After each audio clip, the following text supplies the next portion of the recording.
My dear favorite students, I want to teach you about some important auxiliary verbs.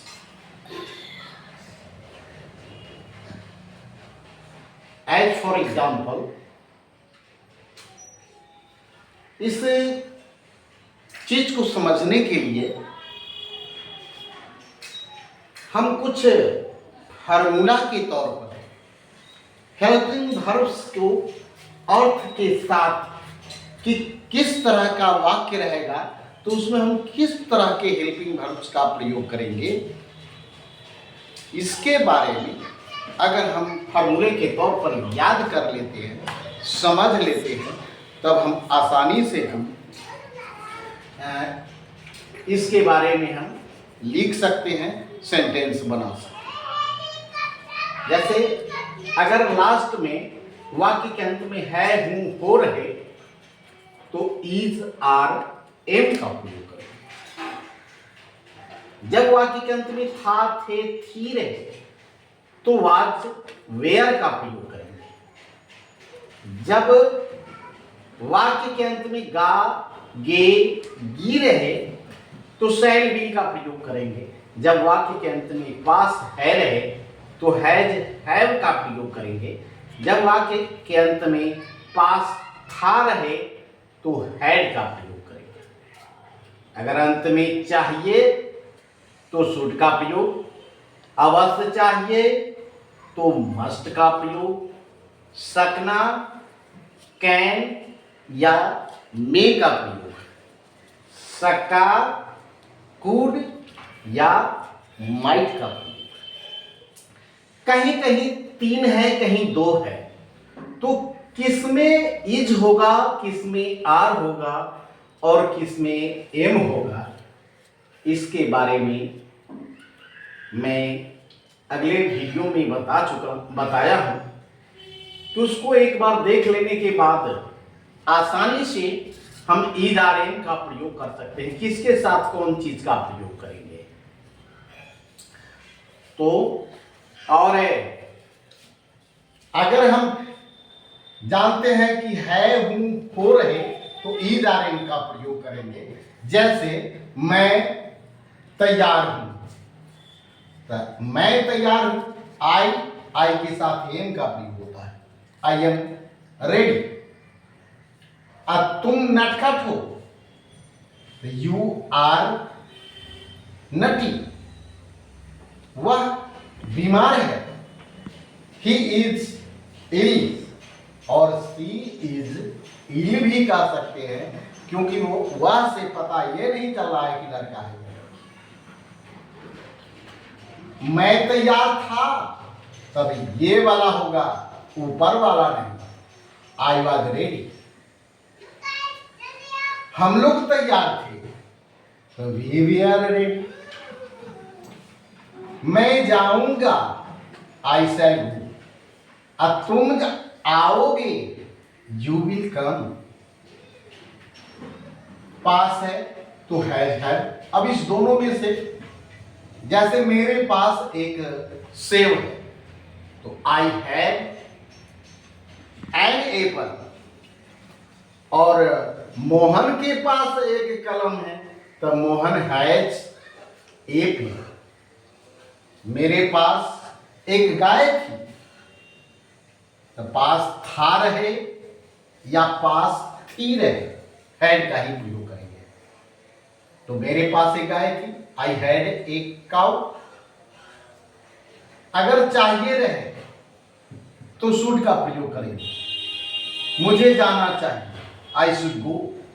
उसे आना चाहिए, he should come. हम लोगों को पढ़ना चाहिए, वी शुड रीड।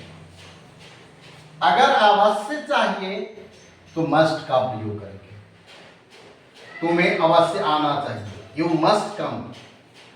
उसे अवश्य जाना चाहिए, ही मस्ट गो। सकना रहे तो कैन और मे का प्रयोग करेंगे। अगर अपने बस की बात है तो कैन का प्रयोग, लेकिन वह संभावना की बात हो, जब अपने बस की बात नहीं हो, तो मे का प्रयोग करेंगे। जैसे मैं पढ़ सकता हूं, तो आई कैन रीड। अब वर्षा हो सकती है, तो यह संभावना है कि वर्षा हो भी सकती है, नहीं भी हो सकती है। इस मैच में भारत जीतेगा, जीत भी सकता है, नहीं भी जीत सकता है। तो इस तरह के अगर वाक्य हो तो उसमें मे का प्रयोग करेंगे, और अपने कर्ता के अपने बस की बात हो तो कैन का। ठीक इसी तरह से कैन का पास्ट टेंस कुड होता है और मे का पास्ट टेंस माइट होता है।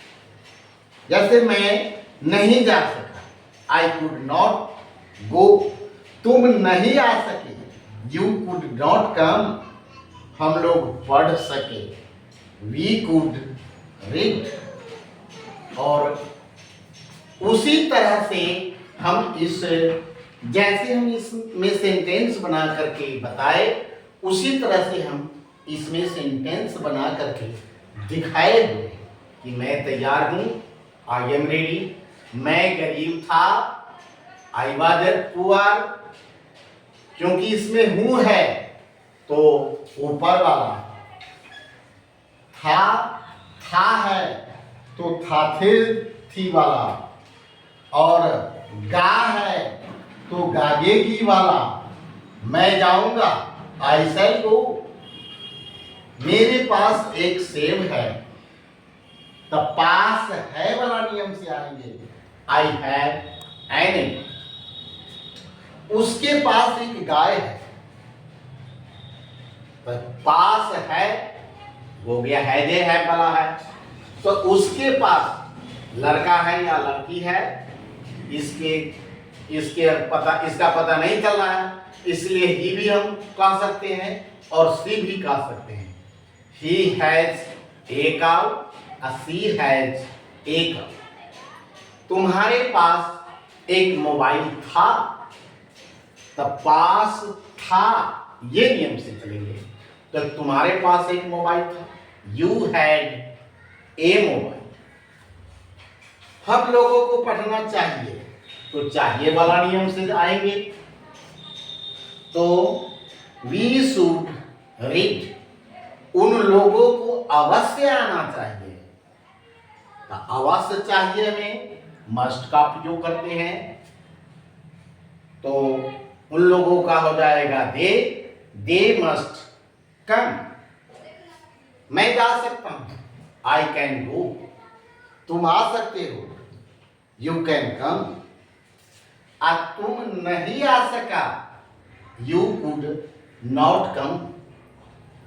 और मे और माइट में जैसे कहें कि वर्षा हो सकती है, इट में रेन, वर्षा हो सकी, इट माइट रेन।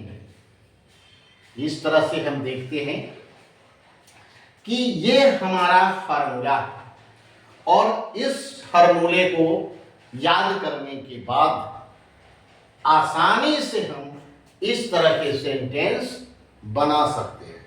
और इस तरह के सेंटेंस अगर हम प्रैक्टिस कर ले, अगर हम 10 सेंटेंस का प्रैक्टिस करेंगे तो कल हो सकता है कि 20 सेंटेंस का प्रयोग हो, परसों 40 सेंटेंस का प्रयोग हो। और इस तरह से जब आपके पास 100 सेंटेंस का भंडार होगा, तब लगेगा कि हम अंग्रेजी के कुछ बातों को आसानी से हम समझ सकते हैं, बोल सकते हैं, लिख सकते हैं। Thank you.